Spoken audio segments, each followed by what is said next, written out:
একটা বাবরি মসজিদ নিয়েছে তো কি হয়েছে? কলকাতা হাওড়া স্টেশনে থাকবেন, কাজের সময় শেষ, যখন দেখছেন না মাগরিবের ওয়াক্ত হয়ে গেছে, 4-5 জন আছেন, হাওড়া স্টেশনকে মসজিদ বানিয়ে ফেলেন। কিভাবে? অজু করে ইকামত দিতে শুরু করে দেন, আল্লাহু আকবার আল্লাহু আকবার শুরু করে দেন। 4-5 জন আছেন ওখানে নামাজ পড়তে শুরু করে দেন। হাওড়া স্টেশন নাই, ওটা আপনার জন্য তখন কি? মসজিদ। তার মানে এই নয় যে রাস্তার মধ্যে করবেন, একদম যে মানুষ চলাচল করবে আপনি বাধা দেবেন, মাঝখানে কাতার করবেন, এমনটা নয়। একদম নিরাপদ জায়গায়, মানুষ যেখানে যাতায়াত করে না, মানুষের প্রবলেম হবে না, এটা সূত্রা দিয়ে আপনি সঙ্গে সঙ্গে সালাত আদায় করতে শুরু করে দেন। আপনাকে বা আমাদের বিশেষ করে ভারতবর্ষে মুসলিম ইসলামটা আমাদেরকে রক্ষা করতে পারে। ইসলাম যত কঠিনভাবে মানবেন, আল্লাহর পক্ষ থেকে রহমত তত তাড়াতাড়ি আসবে। সাহাবীদের উপরে নির্যাতন হয়নি ভাবছেন? হ্যাঁ, যত নির্যাতন করেছে তাদের ইমানি জজবা তত বেশি বেড়েছে। যত নির্যাতনের মাত্রা বেড়েছে সাহাবাদের, তত ইমানি জজবা বৃদ্ধি পেয়েছে। ইমানি জজবা যখনই বৃদ্ধি পাবে, ইমান যত বাড়বে, আল্লাহর পক্ষ থেকে তত রহমতের বর্ষাধারা ফেরেশতা নাজিল করা, যা যা করার দরকার আল্লাহ তিনি আসমান থেকে আপনার জন্য সব করবে। কিন্তু আপনি যদি আল্লাহর না হন, আল্লাহর রঙে যদি না রাঙেন, আপনি যদি মুশরিক কাফেরদের সঙ্গে সব সময়তে আপনি যদি তাদের সাদৃশ্য অবলম্বন করে চলেন, বা আল্লাহর পক্ষ থেকে রহমত আসবে না গজব আসবে? হ্যাঁ, এই যে বৃষ্টি হচ্ছে না, কতদিন থেকে বৃষ্টি চাচ্ছে না মানুষ? চাচ্ছেন তো। বৃষ্টি কেন হয় না জানেন? সুনান ইবনে মাজাহ 4019 নম্বর হাদিস, বুরাইদা রাদিয়াল্লাহু তাআলা আনহু বলছেন যে রাসূল সাল্লাল্লাহু আলাইহি ওয়াসাল্লামকে বলতে শুনেছি, মানুষ যখন যাকাত দেওয়া বন্ধ করে দিবে, আল্লাহ আসমানের দরজা বন্ধ করে দেবে, আসমান থেকে বৃষ্টি দেবে না। যাকাত দেয় আপনাদের এলাকাতে? কথা বলেন। যাকাত দেয়? যাকাত উঠে গেছে। ফিতরা দেয়, সরি এই ওসর দেয়, হ্যাঁ ওসর দেয়, ওসর উঠে গেছে।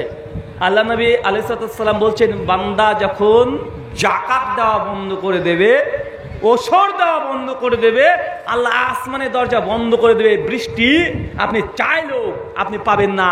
এটা হাদিসে বলছে, আল্লাহ নবী বলছে, কিন্তু আপনি এই কথা প্রতি তো বিশ্বাসী নাই। আপনি ভাবছেন যে স্যালো মেশিন চালিয়ে আপনি সমস্ত পানি আপনি আবদ্ধ করে দেবেন। সম্ভব নয়। চলুন চাচার বলে যে জাহান্নাম কি দিয়ে তৈরি? জাহান্নাম শুধু আগুন।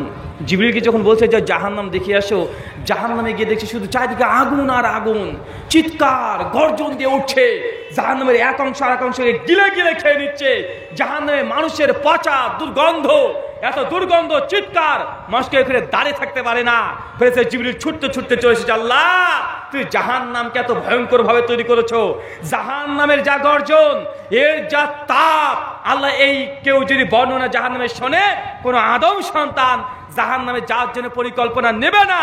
যে কোনো মূল্যে সে জান্নাতের আকাঙ্ক্ষী হতে পারে। আল্লাহ জাহান্নামে বর্ণনা কেউ শুনলে, জাহান্নামে কেউ যে যাবে, আমি এটা খুব আশঙ্কা করছি। আল্লাহ এই পরে বলছে, ফেরেশতা জিবরিল যাও আবার জাহান্নাম দেখে এসো। চাচা কয়বার পাঠাচ্ছে? এবার জান্নাত কয়বার পাঠিয়েছিল? 2 বার। জাহান্নাম কয়বারে পাঠাচ্ছে? 2 বার। ফেরেশতা জিবরিল এবার চলেছে জাহান্নামে গিয়ে দেখছে যে জাহান্নামের চারিদিক, চতুর্দিককে একদম চারিপাশ একদম ঘিরে দিয়েছে প্রাচীরের মতো করে। জাহান্নামকে ঘেরা আল্লাহ সুবহানাহু করে দিলেন, ঘিরে দিলেন। জাহান্নামকে ঘিরে দিয়েছে আল্লাহ সুবহানাহু ওয়া তাআলা মানুষের মনের ইচ্ছা দ্বারা। কি দ্বারা? কথা বলেন, কি দ্বারা? চাচা জাহান্নাম কি দিয়ে ঘিরেছে? জাহান্নাম কি দিয়ে ঘেরা আছে? আপনার মনের ইচ্ছা দ্বারা। মানে আপনার যা ভালো লাগে তাই করবেন, ফলাফল জাহান্নাম। জাহান্নাম যার জন্য বেশি কষ্ট করতে হয় না। আজকে মেয়েরা এখানে অনেকে এসেছে, আপনারা দেখতে পাচ্ছেন, এরা জাহান্নামে যাওয়ার জন্য যদি মনে বলে যে না আজকে শাশুড়ির নামে একটু উল্টাপাল্টা কথা বলি, ও গীবত করতে শুরু করে দিবে, এই অবস্থায় যদি মারা যায় তওবাবিহীন, জেনে রাখবেন জাহান্নামে আমল করে ফেলেছে। কথা কি বুঝতে পারছেন? জাহান্নাম কি দিয়ে ঘেরা চাচা? আরো জোরে বলেন। মনের বাসনা, মনের ইচ্ছা, মন যা চায় তাই করবে, ফলাফল জাহান্নাম। চাচা আপনাকে চিনি আমি, বয়স আপনার 60 বছর হয়ে গেছে, এশার নামাজ কোন রকম সালাম ফিরিয়ে দিয়েই দুর্বল গতিতে সুন্নাত নামাজ পড়েন, দৌড়তে দৌড়তে এসে চায়ের দোকানে এসে আগে একটা চায়ের অর্ডার, এরপরে 350 জর্দা দিয়ে পান, আর টিভিতে আপনি সিরিয়াল, সিনেমা, বাংলা গান, ডান্স দেখছেন। চাচা, আপনাকে খুব ভালোভাবে জানা আছে, আপনি মনে করছেন নামাজ পড়ে এসে 350 জর্দা দিয়ে পান চিবাচ্ছেন, বয়স 60 পার হয়ে গেল, এখনো সালাত নামাজ আপনাকে পানকে ত্যাগ করা, জর্দাকে পরে ত্যাগ করা, বিড়ি খাওয়া, সিগারেট খাওয়া আপনাকে পরিবর্তন করতে পারে নাই। আছে না নাই? কথা বলেন, আছে না নাই? এটা আপনি খুব ভালোভাবে জানেন। সুনান ইবনে মাজাহ 3388 নম্বর হাদিস, আল্লাহ নবী বলছেন, কুল্লু মুস্কির খামরুন, কুল্লু খামরুন হারামুন। যেসব জিনিস খেলে নেশা হয় তা সব হারাম। এখন জর্দাতে নেশা হয় কি হয় না? হয় চাচা? না, আমার তো নেশা হয় না। নাকি চাচা বলছে না, আমার তো কই গো বাবু, আমার তো নেশা হয় না।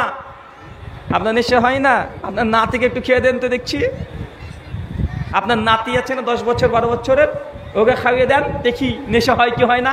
নেশা মানে ও উল্টো পড়ে থাকবে। আছে না নাই? কথা বলেন। এই যে নবী বললেন, যেসব জিনিস খেলে তার নেশা হয় মানুষের, তার সবগুলো কি হারাম। কিন্তু আপনি আপনার নিজের মনের ইচ্ছা শুনছেন, মন চাচ্ছে যে বিড়ি, সিগারেট, জর্দাগুলো খায়, আপনি খাচ্ছেন। এটা কিসে যার জন্য আমল? জাহান্নাম। এখানে জাহান্নাম ঘেরা আছে কি দিয়ে?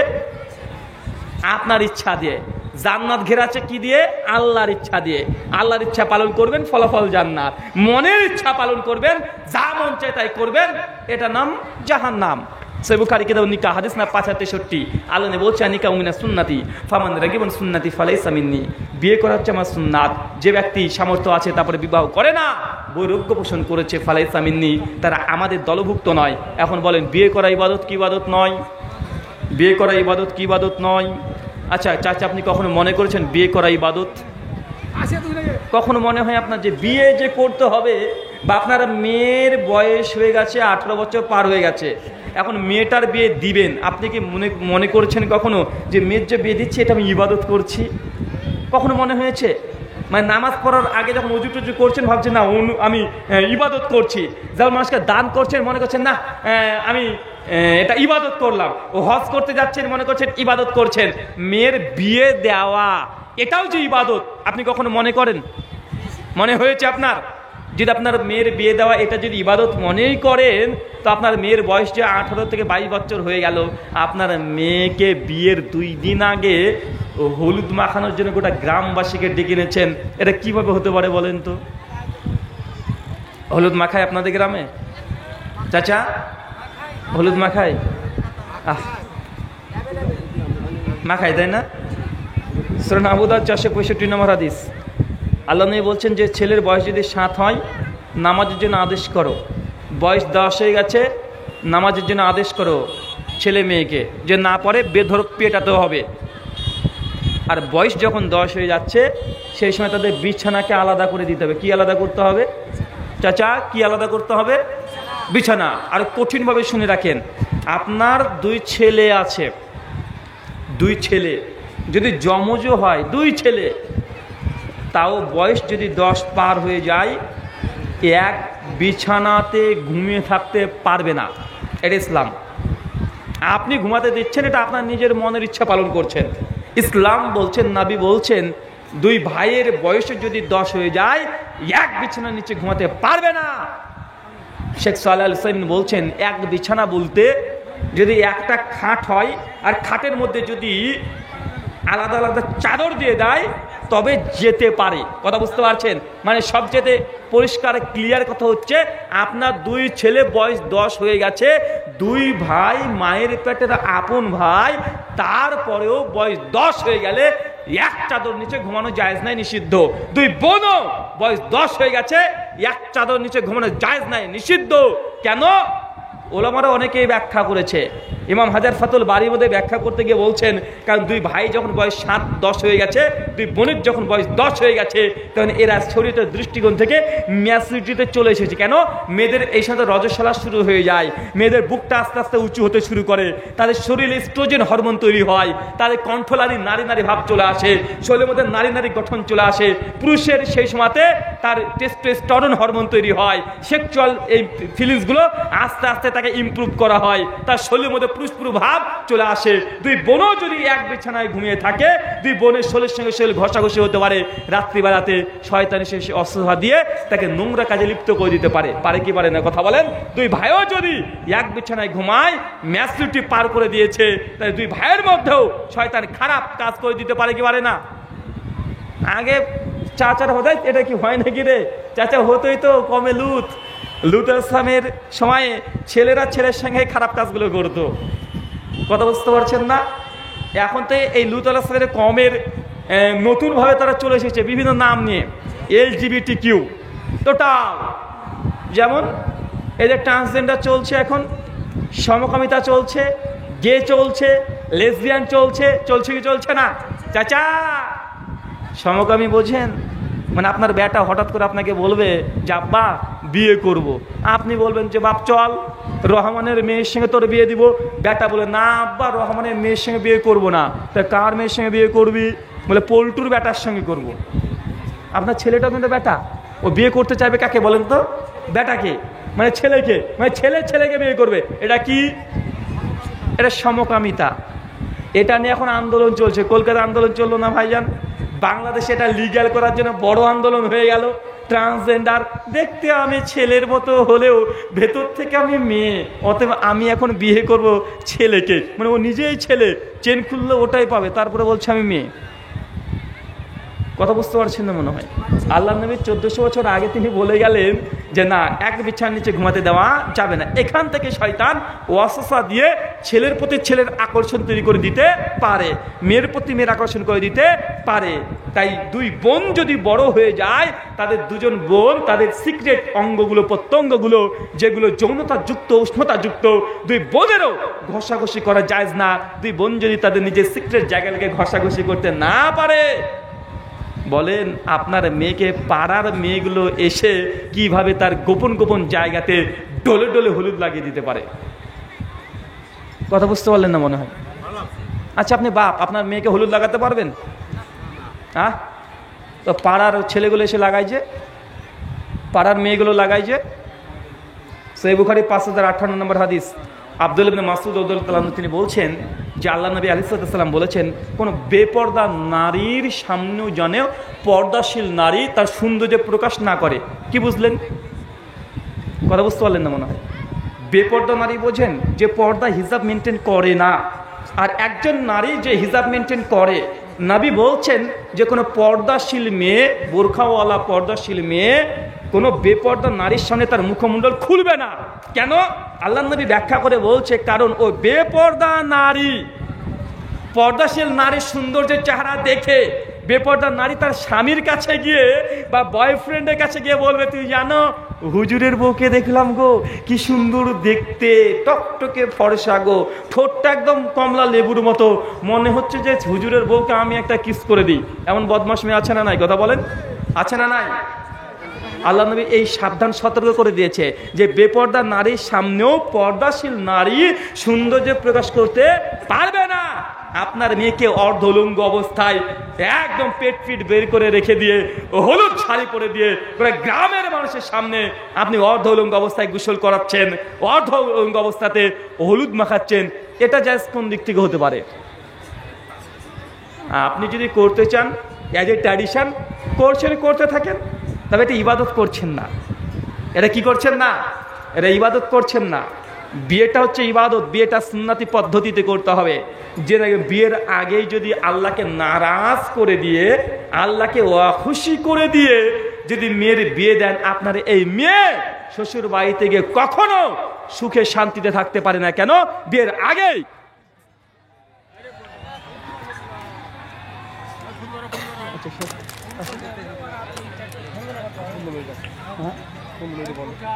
ঠিক আছে, সমস্যা নেই। সাইকেল নিয়ে আসুন, সাইকেল নিয়ে আসুন।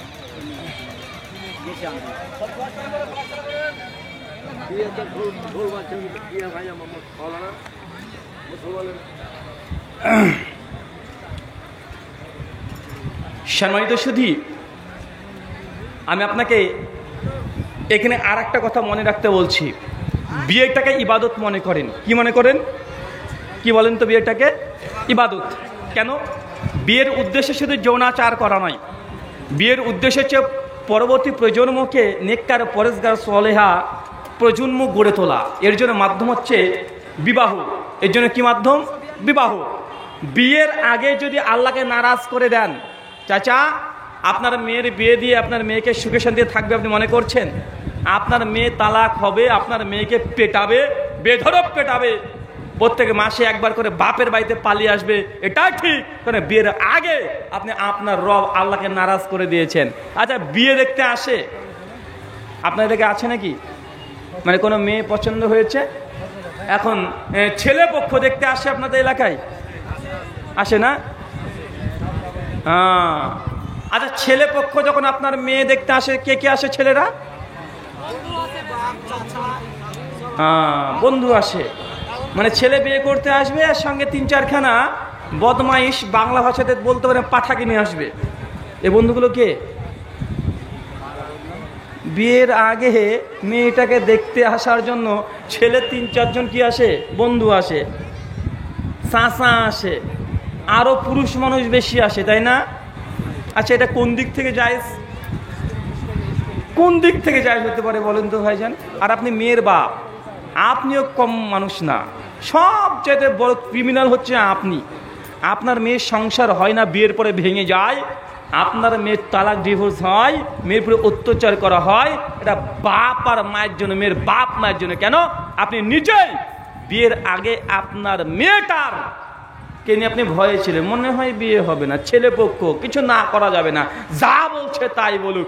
যদি বলে যে আপনার মেয়ের থেকে তো পছন্দ, তো একটু ঘরের মধ্যে গিয়ে একটু গল্প করতে চাই, আপনি বলে যা মা তুই যা, ঘরের পেছন থেকে আপনি বাপ আপনি সিট কিনে লাগিয়ে দেবেন। কেন?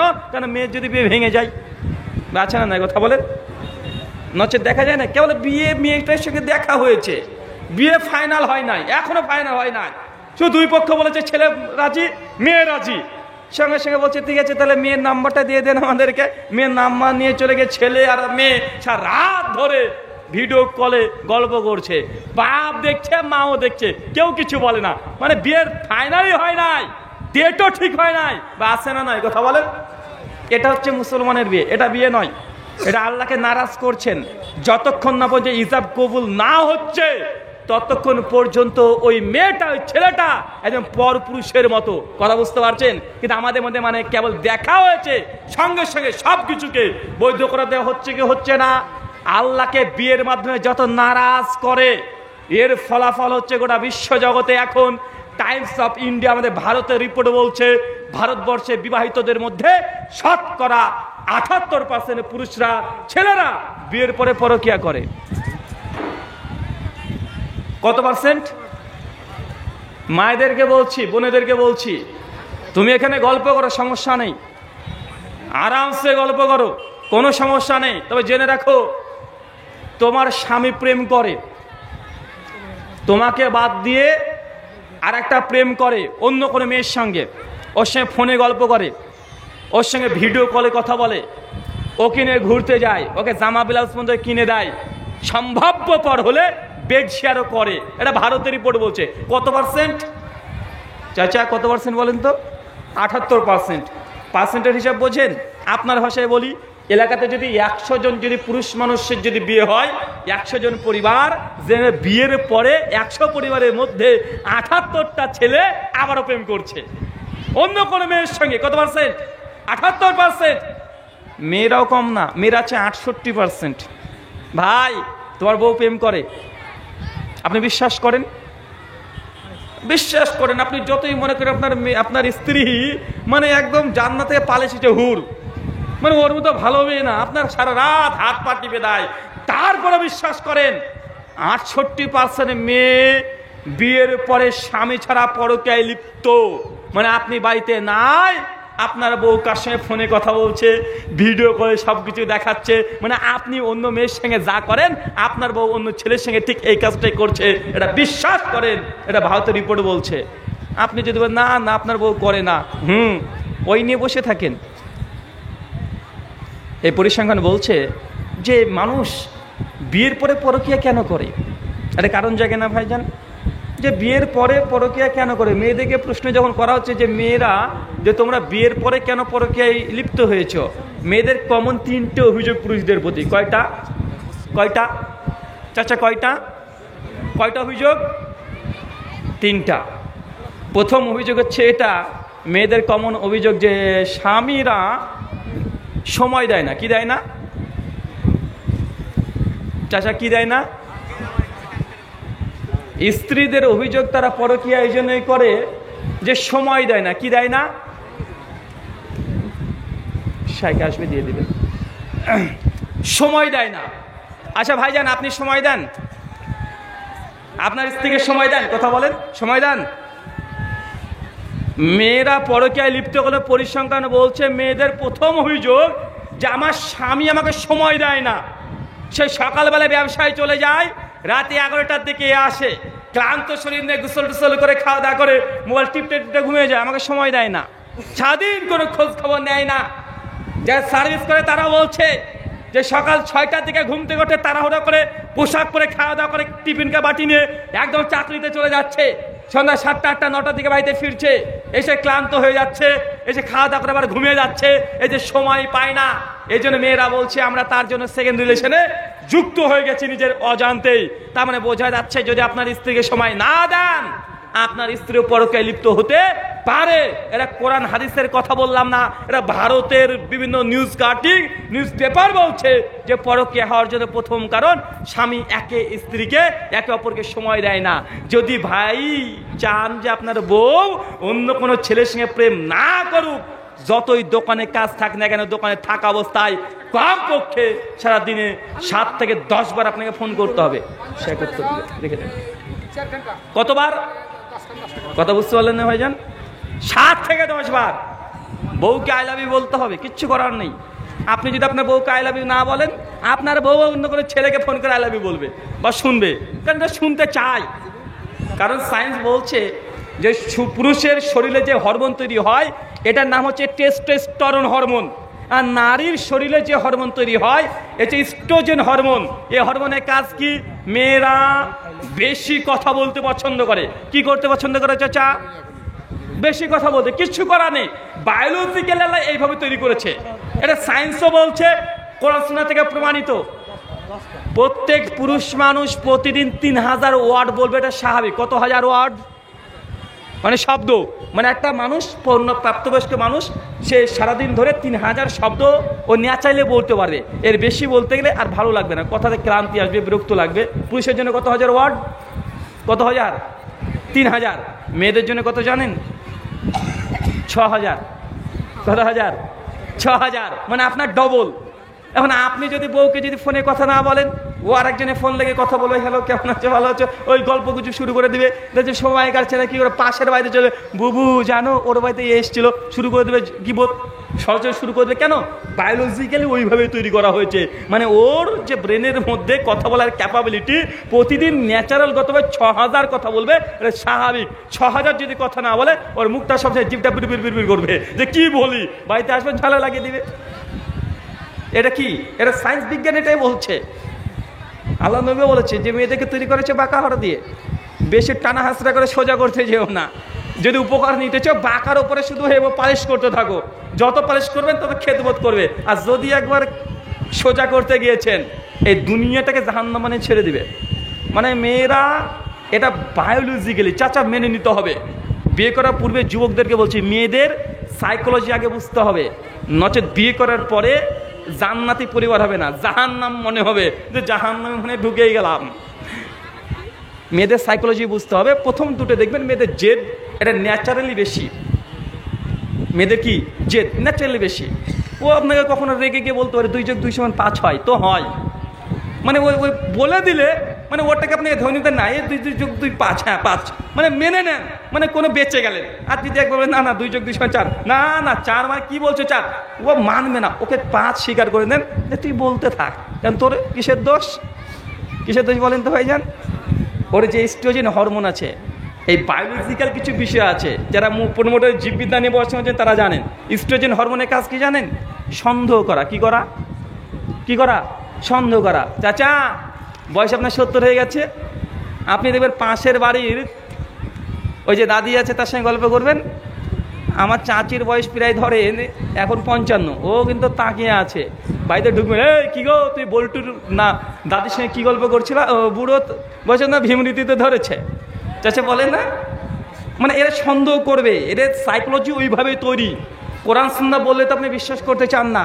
যারা বায়োলজি নিয়ে পড়াশোনা করেছেন, সাইকোলজি নিয়ে পড়াশোনা করেছেন, জীববিদ্যা নিয়ে পড়াশোনা করেছেন, তারা জানেন যে মেয়েদেরকে আল্লাহ এইভাবেই তৈরি করেছে, তাদের হরমোন এইভাবে কাজ করে, তার সন্দেহ প্রবণ, সব সময় সন্দেহ করবে, আর তর্ক করতে বেশি পছন্দ করবে। কি করবে বলেন তো? তর্ক করবে। কেন? এই যে ওয়ার্ড অতিরিক্ত 6000 আছে, ওই এক কথা 3 বার বলবে আপনাকে, এটা মেনে নিতে হবে। ও বলছে, আপনি ভাববেন যে তোর হরমোন তো এইভাবে তৈরি, তুই বলতে থাক, যা ইচ্ছা তাই বলুক, ওর সঙ্গে তর্ক করা যাবে না। আল্লাহ সুবহানাহু ওয়া তাআলা আমাদেরকে নিজেদের পরিবারকে বোঝার তৌফিক দান করে, সকলে বলি আমিন। যে কথা বললাম প্রথমে আমাকে, তারপর আপনাদের প্রত্যেককে আমল করার তৌফিক দান করে, সকলে বলি আমিন। এই বলে আজকের মতো এই 3টি নসিহা, 1 জান্নাত আল্লাহ সুবহানাহু ওয়া তাআলা ঘিরে রেখেছেন নিয়ম নীতিমালা দিয়ে, 2 জাহান্নাম ঘেরা আছে আপনার নিজের মনের ইচ্ছা বাসনা দিয়ে, আর 3 বিবাহটাকে আপনি ইবাদত, আতিউল্লাহ ওয়া আতিউর রাসূল ওয়ালা তুবতিলু আমালাকুম। আন আয়েশা রাদিয়াল্লাহু আনহা قالت قال رسول الله صلى الله عليه وسلم من عمل عملا ليس عليه امرنا فهو رد, রাহু মুসলিম। সমস্ত প্রশংসা সেই মহান সত্তা আল্লাহ সুবহানাহু ওয়া তাআলার জন্য, যিনি আমাদের সৃষ্টি করেছেন। শুধু সৃষ্টি করেননি, এই পৃথিবীতে সহস্র কোটি মাখলুকাত সৃষ্টি করার পরেও যিনি আমাদের এই মানব জাতিকে সর্বশ্রেষ্ঠ জাতি, সর্বশ্রেষ্ঠ মাখলুকাত এবং সর্বশ্রেষ্ঠ নবী মুহাম্মদ আরবি সাল্লাল্লাহু আলাইহি ওয়াসাল্লামের উম্মত হিসেবে প্রেরণ করেছেন, সেই মহান সত্তা আল্লাহ সুবহানাহু ওয়া তাআলার সংক্ষিপ্ত শুকরে সুজুদ আদায় করি তার নিজেরই শেখানো ভাষা দিয়ে। সকলে এক বাক্যে পড়ি আলহামদুলিল্লাহ। চাঁদমুনি খাসপাড়া জামি মসজিদের উন্নতিকল্প এবং উদ্যোগে আজ ইসলামী আলোচনা সভা, তারিখ 26শে এপ্রিল 2024 শুক্রবার। আজকের এই আলোচনা সভাটিকে সফল করার জন্য যারা সার্বিক দিক থেকে সাহায্য এবং সহযোগিতা করেছেন, তাদের প্রত্যেকের নাম ধরে শুকরিয়া আদায় করা সম্ভব নয়। মহান সত্তা আল্লাহ সুবহানাহু ওয়া তাআলার কাছে দোয়া, এই প্রার্থনা, আল্লাহ সুবহানাহু ওয়া তাআলা যারা অর্থ, শ্রম, মেধা, দোয়া, পরামর্শ এবং দূর দূরান্ত থেকে যেসব দিনী ভাই এবং বোনেরা আলোচনা শ্রবণের উদ্দেশ্যে একত্রিত হয়েছেন, আল্লাহ সুবহানাহু ওয়া তাআলা তুমি তাদের প্রত্যেকের নেক নিয়াত এবং নেক আমলগুলো কবুল করে নাও, সকলে পড়ি আমিন। মহান সত্তা আল্লাহ সুবহানাহু ওয়া তাআলার কাছে দোয়া, এই প্রার্থনা, আল্লাহ সুবহানাহু ওয়া তাআলা আমরা মানুষ, আমরা কম বেশি ছোট বড় ভুল ত্রুটি বিচ্যুতি গুনাহ পাপ অন্যায় করে থাকি। আজকের এই আলোচনা সভার উসিলায় আমাদের পেছনের ছোট ছোট গুনাহগুলোকে তুমি ক্ষমা করে দাও, সকলে পড়ি আমিন।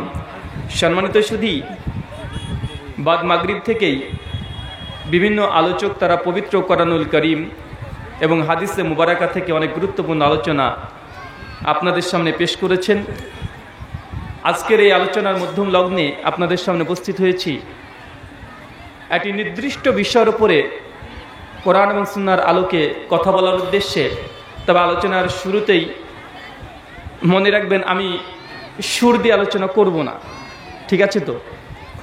এক্ষেত্রে আপনারা অনেকে অপেক্ষমান থাকতে পারেন যে কি আমার বক্তা সুর দেয় না কেন, তাই আগে থেকে মানসিক প্রস্তুতি নিয়ে থাকেন যে আমি সুর দেব না। এই কাটা কাটা কথা যেগুলো বলছি এগুলো আমার আলোচনা, এগুলো আমার ওয়াজ। এবং আলোচনায় মূলত আপনাকে যেটা বোঝানোর চেষ্টা করব, ইসলামটা কোনো খেল তামাশার হাসির বস্তু নয়। ধর্ম বাই চুজ নয়, মানে আপনি যেটা পছন্দ করবেন সেটা ধর্ম, এমনটি নয়। ধর্ম হচ্ছে স্বয়ং আল্লাহ সুবহানাহু ওয়া তাআলা সৃষ্টিকর্তা প্রদত্ত, তিনি যে নীতিমালা দিয়েছেন এই নীতিমালাকে মেনেই আপনাকে ধর্মীয় আচরণ বিধি পালন করতে হবে। এটা আপনার নিজের ইচ্ছেতে নয়। যদি আপনি মনে করেন যে না আমি ধর্ম মানি না, আমি আল্লাহকে মানি না, নবী রাসূলকে মানি না, তাহলে আপনার জন্য কোনো বিধি আরোপ করা যাবে না, আমরা জোর করে করব না। তবে আপনি যদি মনে করেন বা দাবি করেন, বা আপনাকে যদি দেখা যায় না জুম্মা মসজিদে আপনি সপ্তাহে একদিন আসেন, ঈদের ময়দানে আপনি আসেন, আপনার পরিবারের কেউ যদি মৃত্যুবরণ করে আপনি আমাদের ইমাম সাহেবের দ্বারস্থ হন, ইমাম সাহেব আমার বাবা বা চাচা বা ভাই বা বেটা মারা গেছে, আপনি জানাজা পড়িয়ে দেন। এই জানাজা এটা ধর্মীয় রীতি। তাই আপনি যদি নিজেকে মুসলিম দাবি করেন, কিছুটা মানবেন কিছুটা মানবেন না, এমনটা করা যাবে না। আর এর পরিণতি কত ভয়ঙ্কর আপনি বুঝতে পারছেন না। কেন? কারণ আপনি যে ভাই বোন, আপনি মুসলিম, মানে জন্মসূত্রে আপনি মুসলিম। তাই ইসলাম যে কি এটা আপনি বোঝার চেষ্টা করেন না, বুঝছেনও না, আর বোঝার চেষ্টা করেনও না কখনো।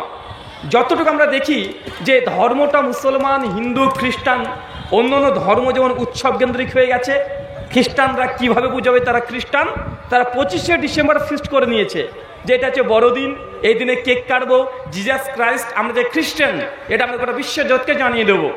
হিন্দুরা তারাও করছে যে দুর্গা পূজা, এই সময় আমরা 2 দিন 3 দিন 4 দিন অনেক জাঁকজমকপূর্ণভাবে আমরা ধর্মটাকে পালন করব। এটা ধর্ম পালন নয়, এটা হচ্ছে উৎসব পালন করা। কি পালন করা? কথা বলেন। ধর্মটাকে আমরা উৎসব মনে করে নিয়েছি, মানে উৎসব আছে তো আমি ধার্মিক, উৎসব নেই আমরা ধার্মিক না। ঈদ একটা উৎসব, এই জন্য ঈদের দিন সকলে গিয়ে মসজিদে বা ঈদগাহতে গিয়ে সালাত আদায় করতে হবে, এটা আপনি বাধ্যতামূলক মনে করে নিয়েছেন এবং আপনি সেখানে যান। কিন্তু জুমার দিনে আপনি উপস্থিত হন না, 5 ওয়াক্ত সালাতে আপনি উপস্থিত হন না, আপনি যথারীতি ফিতরাটা আদায় করেন কি করেন না এটা নিয়ে সন্দেহ আছে। তাই আপনাকে আমি এতটুকু বোঝানোর চেষ্টা করছি, ভাইজান ইসলাম এটা আপনার নিজের পছন্দের জিনিস নয়। যদি পরকালে বাঁচতে চান ইসলামের ছায়ায় আশ্রয় নিয়ে বাঁচতে হবে। আর যদি মনে করেন যে না পরকাল বলে কিছুই নেই, এরকম যদি চিন্তা চেতনা থাকে তাহলে ইসলাম মানার আপনার দরকার নেই। আল্লাহ নবী বলছেন, সুনান আবু দাউদ হাদিস 4744, আবু হুরায়রা রাদিয়াল্লাহু তাআলা আনহু থেকে বর্ণনা, তিনি বলছেন যে আল্লাহ রাসূল একদা বসেছিলেন, হঠাৎ আমাদেরকে সামনে বলছেন ফেরেশতা জিবরিলকে আল্লাহর সামনে আছেন, আর আল্লাহ জান্নাত এবং জাহান্নামকে সৃষ্টি করলেন। চাচা বলেন তো কি সৃষ্টি করলেন? কথা বলেন চাচা। জান্নাত এবং জাহান্নামকে সৃষ্টি করলেন, তার মানে বোঝা যাচ্ছে জান্নাত এবং জাহান্নাম এটা সৃষ্টি বস্তু। এটা কি? এটা সৃষ্টি বস্তু, এটা চিরকাল ছিল না, এটা অনাদি কোনো সত্তা নয়। একটা পর্যায়ে ছিল যখন জান্নাত জাহান্নাম কিছু ছিল না, আল্লাহ পরবর্তী সময়ে সৃষ্টি করেছেন। আল্লাহ জান্নাত এবং জাহান্নামকে সৃষ্টি করার পরেই ফেরেশতা জিবরিলকে আল্লাহ বলছেন, জিবরিল যাও জান্নাতকে দেখে এসো। ফেরেশতা জিবরিল আল্লাহ সুবহানাহু ওয়া তাআলা আদেশ পেয়ে সংসার জান্নাতে চলে গেছেন। জান্নাতে গিয়ে দেখছেন যে জান্নাতের চতুর্দিকে এত সুন্দর ভাবে আল্লাহ জান্নাতকে তৈরি করেছেন, এত দৃষ্টিনন্দন, দেখে আর চোখ ফেরানো যায় না। জান্নাত দেখে সঙ্গে সঙ্গে ফেরেশতা জিবরিল আল্লাহকে ছুটে চলছে, আল্লাহ এত সুন্দর এত চমৎকার তুমি জান্নাতকে সাজিয়ে গচ্ছিত করে রেখেছো, পৃথিবীর কোনো মানুষ বা জিন যদি তোমার জান্নাতের এই বর্ণনা একবার শ্রবণ করে, একবার জানে, তাহলে কোনো মানুষ যে জান্নাতে যাবে এটা আমি মনে করি না। এত সুন্দর জান্নাত। আল্লাহ সুবহানাহু ওয়া তাআলা ফেরেশতা জিবরিলকে এরপরে বলছেন, জিবরিল যাও তো আবার জান্নাত দেখে এসো। চাচা কতবার পাঠাচ্ছে বলেন তো? কয়বার? চাচা কথা বলতে হবে, কয়বার? 2 বার। ফেরেশতা জিবরিল এবার জান্নাত দেখতে গিয়েছে, জান্নাতে প্রবেশ করে দেখছে জান্নাতের চতুর্দিক আল্লাহ সুবহানাহু ওয়া তাআলা ঘিরে দিয়েছেন। কি করেছেন? চতুর্দিক ঘিরে দিয়েছেন। আপনার বাড়িকে প্রাচীর দিয়ে ঘিরে দেন না? ঘিরে দেন কেন? বাইরেকার কোনো জিনিস থেকে যেন আপনার ভেতরে কেউ কিছু দেখতে না পায়, সংরক্ষণ করার জন্য আজকের প্রোগ্রামটা করেছেন, উপরে ঢেকে রেখেছেন, চতুর্দিকে দিয়ে আমরা এই জন্য ঢাকি বাইরেকার কোনো কিছু যেন ভেতরে মানুষকে দেখতে না পায়। আল্লাহ সুবহানাহু ওয়া তাআলা জান্নাতকে ঘিরে দিয়েছেন। আর জান্নাত কি দিয়ে ঘেরা আছে জানেন? জান্নাত ঘেরা আছে দুঃখ, কষ্ট আর নিয়ম নীতিমালা দিয়ে। কি দিয়ে চাচা? আরো জোরে বলেন। জান্নাত কি দিয়ে ঘেরা আছে? দুঃখ, কষ্ট আর নিয়ম আর নীতিমালা দিয়ে। আপনার বাড়ি যেমন প্রাচীর দিয়ে ঘেরা আছে, ইট দিয়ে, সিমেন্ট দিয়ে, বালি দিয়ে, এগুলো দিয়ে আপনি বাড়ির প্রাচীর ঘিরে রেখেছেন, আল্লাহ জান্নাতকে ঘিরে রেখেছেন নিয়ম নীতিমালা, দুঃখ, কষ্ট, ক্লান্তি, এগুলো দিয়ে গোটা জান্নাতকে ঘেরা আছে। তার মানে বোঝা যাচ্ছে জান্নাত যদি যেতে চান আপনাকে দুঃখ এই দুনিয়াতে পেতে হবে, জান্নাত যদি পেতে চান দুনিয়াতে কষ্ট করতে হবে, আর জান্নাত যদি যেতে চান অবশ্যই নিয়ম নীতিমালা মেনে চলতে হবে। আল্লাহ যে বিধি আরোপ করেছে এগুলো মানলেই জান্নাত। আর যদি আপনি না মানতে চান জান্নাত প্রবেশ করতে পারবেন না। আপনি তো বুঝেনই না যে জান্নাত যে নীতিমালা দিয়ে ঘেরা আছে। চলেন আপনাকে একটু শুধু কয়েকটা জিনিস দেখাই। মুসলমান মানে কি এটাকে মুসলিমদেরকে বুঝতে হবে। মুসলিম মানে আল্লাহর কাছে আত্মসমর্পণকারী। চাচা কি বলেন তো? আরো জোরে বলেন। আত্মসমর্পণকারী, এটাও একটু সাহিত্যিক বাংলা হয়ে গেল। খোলা বাংলাতে যদি বলা হয় আল্লাহ সুবহানাহু ওয়া তাআলার কাছে নিজের যত ইচ্ছা আছে সব সমর্পণ করে দিবেন। মানে আপনার নিজের কোনো ইচ্ছা থাকবে না, শুধুমাত্র আল্লাহর ইচ্ছাতে চলবেন। যখন এইটা করতে থাকবেন, আরবি ভাষা আপনাকে বলা হয় মুসলিম। মুসলিম মানে নিজের কোনো ইচ্ছা নাই। কার ইচ্ছা নাই? আপনার কোনো ইচ্ছা নাই। কার ইচ্ছাতে চলতে হবে? আল্লাহর ইচ্ছাতে চলতে হবে। যখন নিজেকে মুসলিম দাবি করছেন, এই ডান পা বা বাম পা, এই পা আপনার শরীরের অংশ, নিজের ইচ্ছে মতো এই পায়ের অংশ ধাপ ফেলা যায় না। চাচা বাথরুম ঘরে যখন ঢোকেন সেই সময় কোন পাকে ঢোকে? আরো জোরে বলেন। কোন পা? বাম পা। আর যখন বের হবেন কোন পাকে বের হচ্ছে? ডান পা। যখন মসজিদে প্রবেশ করছেন কোন পাকে ঢোকে? ডান পা। বের হওয়ার সময় বা পা। কেন? এই পাটা হচ্ছে মুসলমান। এই পাটাকে মুসলমান বানাতে হয়। যখন নিজেকে মুসলিম দাবি করছেন, নিজের পায়ের ধাপ নিজের ইচ্ছে মতো ফেলা যায় না।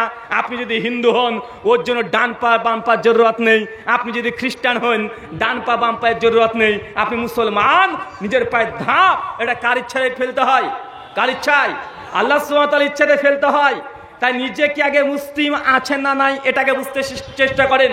আপনি যে মুসলিম, নিজের ইচ্ছের কাছে আপনাকে পরাজিত হওয়া যাবে না, এবং আল্লাহ যে আদেশ করেছে, যে উপদেশ দিয়েছে সেটা মানলেই আপনি মুসলমান বা আপনি মুসলিম। আপনার নাম যতই আব্দুর রহমান আর আব্দুর রহিম হোক না কেন, যদি আমল না থাকে আপনি মুসলিম বলে বিবেচিত হবেন না। সে মুসলিম কি বলে ইমান। হাদিস না 253। আল্লাহ নবী বলছেন, মান তারাকা সালাতা মুতাম্মাদান ফাকাদ কাফারা। যে ব্যক্তি ইচ্ছাকৃত নামাজকে ত্যাগ করে দিল, এই ব্যক্তি আল্লাহ নবীর ভাষায় সে কুফরি করেছে। শেখ সালেহ আল উসাইমিন তারকুস সালাহ পৃষ্ঠা নাম্বার 26-এ বলছেন এই ব্যক্তি কাফের হয়ে গেছে। কি হয়ে গেছে চাচা? আরো জোরে বলেন। অপরাধ, সে নামাজ ত্যাগ করেছে। কি ত্যাগ করেছে? সালাত, নামাজ ত্যাগ করেছে। ফলাফল কি? কাফের। কি ধরনের কাফের? তাবরানী আওসাত হাদিস নাম্বার 18160। আল্লাহ নবী বলছেন যে দুনিয়াতে সালাতকে পরিত্যাগ করেছে, কিয়ামতের মাঠে এরা উঠবে ফেরাউনের সঙ্গে, হামানের সঙ্গে। তার মানে সালাত যদি আদায় না করেন নবীর উম্মত হিসেবে উঠতে পারছেন না। উঠছেন কার উম্মত? 1 নাম্বার ফেরাউন, হামান, নমরুদ। এই থার্ড কোয়ালিটির মানুষের পেছনে আপনাকে উঠতে হবে। বর্তমান প্রেক্ষাপট দিয়ে যদি হাদিসকে বিবেচনা করতে হয়, নামাজ যদি না পড়েন কিয়ামতের মাঠে মোদির পিছনে উঠবেন। কার পিছনে? মানে মোদি তো ফেরাউনের কাছে বাচ্চা শিশু। মানে জাস্ট আপনাকে বুঝালাম, আপনি ফেরাউনকে চিনতে না পারতেও পারেন, আর ফেরাউনের ইতিহাস তো আর বলা যাচ্ছে না। মানে ফেরাউনের কাছে মোদি অনেক ভদ্র মানুষ, অনেক ভালো মানুষ। মানে ফেরাউন এত বদমাস, কথা কি বুঝতে পারছেন? এত বদমাস, যোগী বলেন আর আদিত্যনাথ বলেন আর টাকলা বলেন, যেই বলেন না কেন হচ্ছে শিশু ফেরাউনের কাছে, নমরুদের কাছে, হামানের কাছে। এ যে শিশু, বাচ্চা। আল্লাহ নবী বলছেন যে দুনিয়াতে সালাত ত্যাগ করে দিয়েছে, নামাজ যে পড়েনি, এই কিয়ামতের মাঠে এই কোয়ালিটির মানুষের সঙ্গে উত্থিত হবে। তার মানে আপনাকে বুঝতে হবে আপনি কোন দিকের মুসলমান। নিজেকে দাবি করছেন মুসলিম, সালাতবিহীন কোনো ব্যক্তি মুসলিম বলে বিবেচিত হতে পারে না। কম্পালসারি লাগবেই সালাত। যেমন আপনি মাধ্যমিক পরীক্ষা দেওয়ার জন্য অ্যাডমিট লাগবেই, আপনি যতই 12 ঘন্টা 26 ঘন্টা পড়াশোনা করে প্রস্তুতি 10 বছর ধরে নেন না কেন, অ্যাডমিট যদি না থাকে আপনাকে পরীক্ষা দিতে দেওয়া হবে না। যদি আপনার সালাত না থাকে, যদি আপনি 1 কোটি টাকা দান করেন, কাজে আসবে? সুনান নাসাই হাদিস না 466, আল্লাহ নবী বলছেন যে কিয়ামতের মাঠে বান্দার প্রথম হিসাব যেটা না হবে আসসালাহ, কিসের কথা বলেন? সালাতের, মানে নামাজের। নামাজ আছে, তারপরে আল্লাহ খুশি হয়ে বলবে যে দানের ব্যাপারটা দেখি, জাকাতের ব্যাপারটা দেখি, হজ্জের বিষয়টা দেখি, বাপের সঙ্গে কেমন আচরণ করেছে দেখি, ছেলের সঙ্গে কেমন আচরণ করেছে দেখি, স্ত্রীর সঙ্গে কেমন ব্যবহার করেছে দেখি, প্রতিবেশীর সঙ্গে কেমন ব্যবহার করেছে দেখি। মানে সালাত নেই, তার মানে বোঝা যাচ্ছে এই ইবাদতগুলো আল্লাহর দৃষ্টি প্রথমত দেবে না। যদি শিরক যদি করে না থাকেন, আল্লাহ শেষে হয়তো তার বিশেষ শাফাতের কারণে আপনাকে জাহান্নামে জালে পুড়িয়ে হলেও একদিন জান্নাতে নিয়ে আসতে পারেন। এটা আহলুস সুন্নাহ আহলুল হাদিসদের আকীদা। তার মানে আপনি বুঝে নেন, নামাজ নেই, আপনি আমলগতভাবে কাফের হয়ে গেছেন।